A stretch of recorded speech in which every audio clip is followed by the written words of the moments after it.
Hello tout le monde, c'est Yo. Aujourd'hui on se retrouve pour le petit tuto que je vous avais promis lors de mon tuto sur Camera Tracker. Je vais vous apprendre à faire les HUD que Furan a utilisé dans son edit pour Face Crafted. Donc je vous montre tout de suite la preview. Voilà, donc c'est ces petits HUD ici qui suivent le snipe. Donc je vous conseille vivement d'aller regarder, avant de regarder ce tuto, mon tuto sur Camera Tracker. Donc où je vous apprends à motion tracker n'importe quelle chose à votre snipe. Donc ce sera beaucoup plus simple pour vous à comprendre celui-là si vous l'avez déjà regardé. Je vous conseille aussi d'aller regarder mon dernier tuto qui est sur un super effet pour n'importe quel edit. C'est un opacity zoom effect. Donc en fait ça duplique un peu notre clip et ça le fait arriver vers nous. Ça donne vraiment un super truc dans les edits et puis je vous conseille vraiment d'aller regarder ce tuto. Si vous comprenez pas le tuto que je fais en ce moment, c'est soit parce que je me suis mal exprimé, soit parce que vous êtes un débutant. Donc si vous êtes un débutant, je vous conseille vivement d'aller regarder mon tuto sur les bases d'After Effects qui devrait vous aider. Le tout sera dans la description comme d'habitude. Et petite nouveauté, à partir de maintenant, j'ai décidé de mettre toujours dans la description de mes tutos le lien du download pour pouvoir télécharger mon projet After Effects, le clip, etc. Donc si vous voulez vous entraîner, c'est vraiment parfait et puis c'est plus simple pour vous. Donc n'hésitez pas vraiment à regarder cette description, il y a toujours des choses importantes dedans. Donc on commence avec la preview. Donc voilà, donc là c'était, je l'ai fait rapidement juste pour vous montrer. Donc je l'ai fait sur un seul tir, mais bien sûr vous pouvez le faire sur tous les tirs d'une feed. Donc là ça va assez rapidement, mais c'est vraiment assez sympa. J'ai utilisé les mêmes outils de Furan, mais je les ai juste mis dans un autre ordre pour vous montrer qu'on peut vraiment customiser tout ça comme on veut. Donc voilà, ce tuto est quand même assez compliqué, c'est la deuxième fois que je le refais parce que je trouvais que c'était pas assez compréhensible. Donc essayez vraiment de vous appliquer à bien m'écouter puis à faire ce que je fais, ça devrait y aller si vous n'êtes pas un débutant dans After Effects. Donc premièrement vous allez prendre votre clip, donc moi ça va être celui-là, c'est un des clips de mon community page. Hop, vous le mettez dans une nouvelle composition. Et ensuite, on va juste venir choisir les moments où on veut qu'il y ait nos HUD. Donc personnellement, c'est après chaque tir. Donc là, mon HUD va commencer à partir de là. Donc je vais couper mon clip.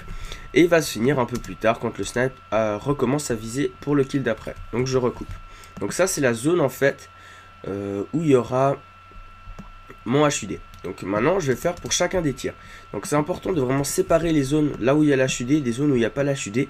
Ce sera plus simple pour Camera Tracker. Voilà, donc ça, cette zone, il n'y aura pas d'HUD, donc je la supprime. Voilà, ensuite, là, hop, j'attends qu'il ressorte du snipe. Hop, voilà, donc à partir de là, je coupe, j'avance un petit peu, hop, et je recoupe. Cette zone-là, il n'y a pas d'HUD. Donc ensuite, ce qu'on va faire, c'est qu'on va supprimer le reste. Et là, on a seulement les zones où il y a des HUD. Et on va juste prendre notre clip de base en dessous et le prolonger pour qu'il n'y ait pas d'endroit vide. Donc, voilà, quand on a ça, on va commencer à faire notre masquage. Donc, vous allez créer un petit solide. Donc, calque, crée solide. Et comme je l'ai montré dans mon tuto sur Camera Tracker, on va prendre l'outil de masque, on va mettre le solide dessous notre clip et on va faire le tour du snipe, etc. Ensuite, quand on aura fait notre tour, hop, on va faire M, mettre une clé, on avance et à chaque fois on réajuste notre masque en prenant la petite flèche, etc. Donc c'est pour ça que je vous conseille d'aller regarder mon tuto sur Camera Tracker pour que vous l'ayez compris. Donc quand vous avez fini ça, donc moi personnellement je vais reprendre celui que j'avais déjà fait pour mon exemple, CTRL-C, CTRL-V, voilà. Quand vous l'avez fait, non pardon, je me suis trompé, j'ai pas pris mon masquage, j'ai pris mon objet nul. Voilà, donc mon masquage, il est là. Voilà, donc je le reprends. Donc voilà, quand vous avez fini votre masquage et qui suit bien votre sniper, on va faire une précomposition. Donc on va faire CTRL majuscule C sur Mac, c'est commande majuscule C, transférer tous les attributs, on met OK. Ensuite, on va juste le réajuster pour que ce soit bien seulement la zone du HUD qui soit sélectionnée. On va aller dans notre clip ici et on va faire Effet, The Foundry, Camera Tracker, voilà. Donc ensuite ici on va dans option Mate Inverted Alpha et on choisit notre précomposition. Donc ça je l'ai bien expliqué en détail dans mon tuto sur Camera Tracker. Ensuite vous avez juste à faire le reste, Track Features, Solve Camera, Create Scene et vous vous retrouverez avec cela. Hop, voilà, donc vous aurez cela en plus qui va apparaître à la fin de votre motion tracking. Donc là on a une caméra qui s'est créée et maintenant toutes les choses qu'on va ajouter seront motion trackées au scope si on leur applique la 3D. Donc première chose qu'on va faire, c'est créer un petit outil, un petit rectangle. Voilà, hop, ouais, vous choisissez la taille que vous voulez. On va lui mettre un fond, donc là la couleur que vous voulez vraiment, on va partir sur un bleu, un vert clair. Voilà, vous pouvez lui mettre un contour si vous voulez, un petit contour bleu. Hop là, après soit vous le mettez en addition. Voilà, soit vous le mettez en addition comme ça, soit vous le laissez en normal et vous baissez juste l'opacité. Donc après c'est à vous de choisir comme vous le préférez. Moi perso j'adore mettre les trucs en addition, donc je vais pas m'en priver. Voilà, donc on a ça. Donc ensuite pour le motion tracker, on a juste appliqué la petite 3D et on va le déplacer à l'aide des petits outils de direction ici pour le mettre exactement où on veut.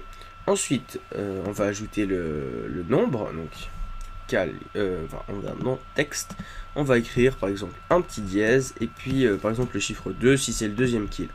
Voilà, on lui applique la 3D et on vient le placer au même endroit. Vous pouvez bien sûr régler tout ce qui est rotation aussi, donc si vous trouvez que votre calque est mal orienté, c'est juste à faire R et puis là vous avez toutes les options de rotation. Voilà, donc moi je vais pas trop y toucher, je trouve que ça joue bien comme ça. Voilà, vous pouvez bien sûr changer la couleur de votre texte ici, donc allez, un petit vert clair, un petit bleu clair, on le met en addition aussi, comme ça ce sera parfait. Voilà, donc là on a la première partie de notre truc. Voilà, on peut ajouter plein d'effets, hein. Bien sûr vous pouvez customiser tout ça comme vous le voulez.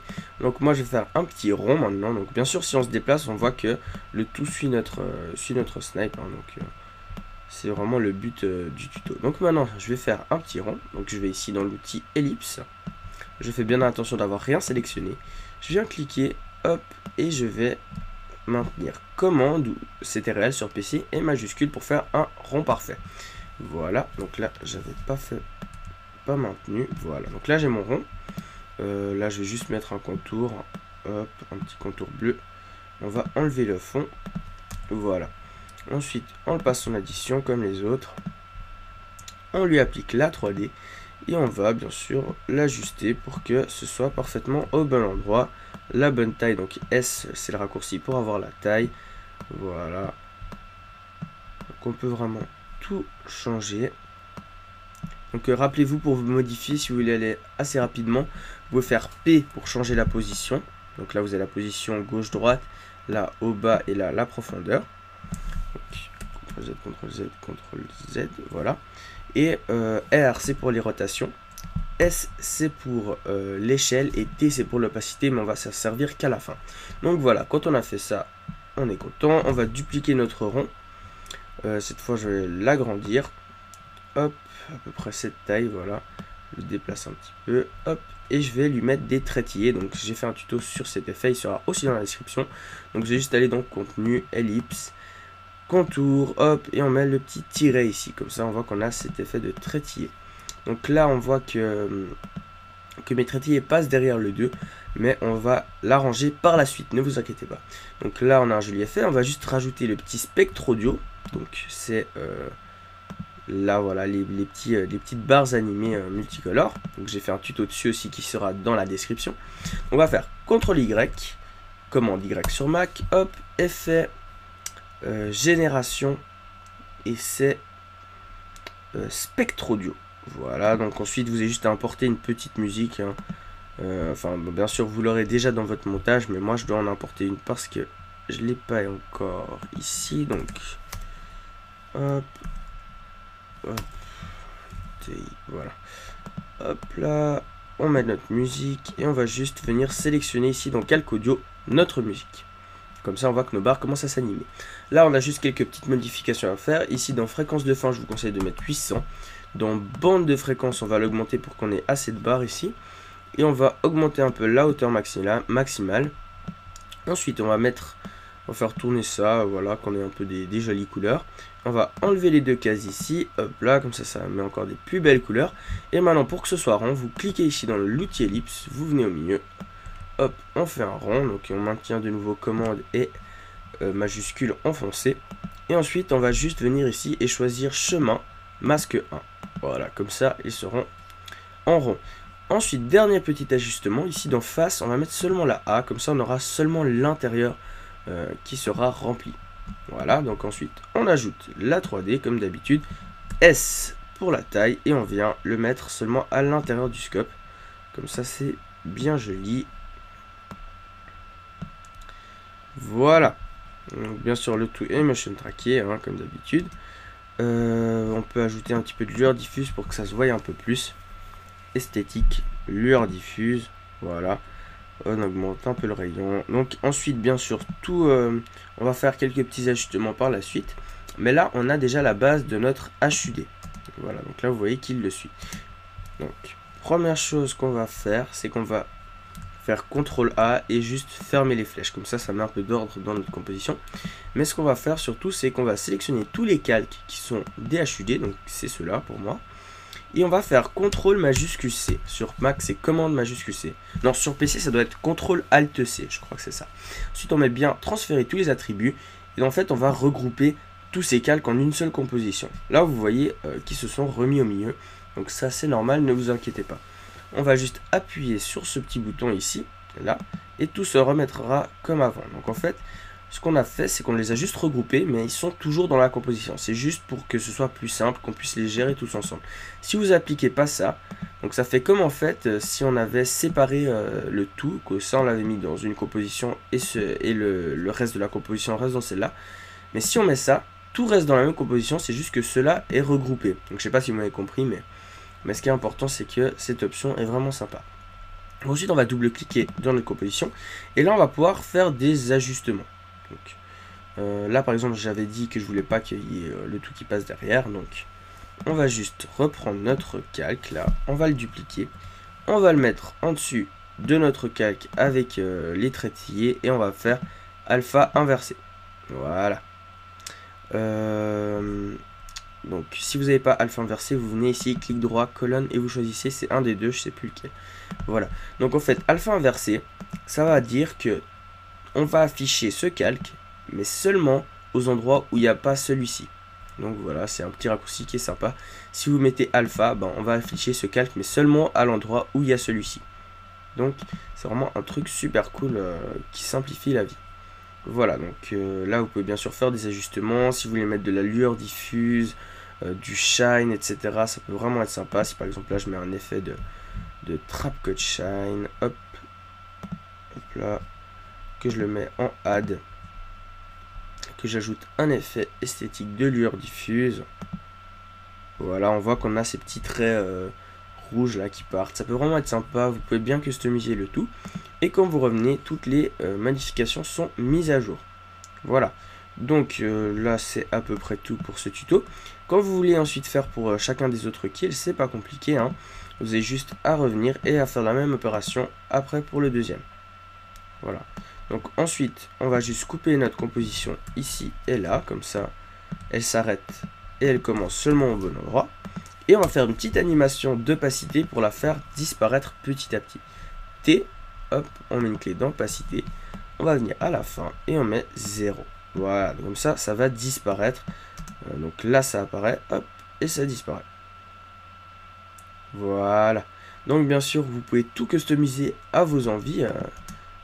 J'espère d'ailleurs que vous n'allez pas refaire le tuto que j'ai fait tel quel, mais que vous allez vous-même créer votre propre effet, votre propre impression. Et puis j'espère que ce tuto vous aura plu. N'hésitez pas à poser des questions dans les commentaires. J'essaie de répondre au maximum de questions possibles, ou à m'envoyer un message privé. Donc voilà, et puis n'oubliez pas de regarder mes anciennes vidéos. Je sais qu'il y a beaucoup de gens qui loupent des tutos à cause des bugs d'abonnement. Donc je vous promets qu'il y a des très bons tutos qui sont sortis. Allez regarder dans mes dernières vidéos, vous ne serez pas déçus. Et puis voilà, donc c'était IE, et puis on se retrouve très prochainement pour de nouveaux tutos. Bye!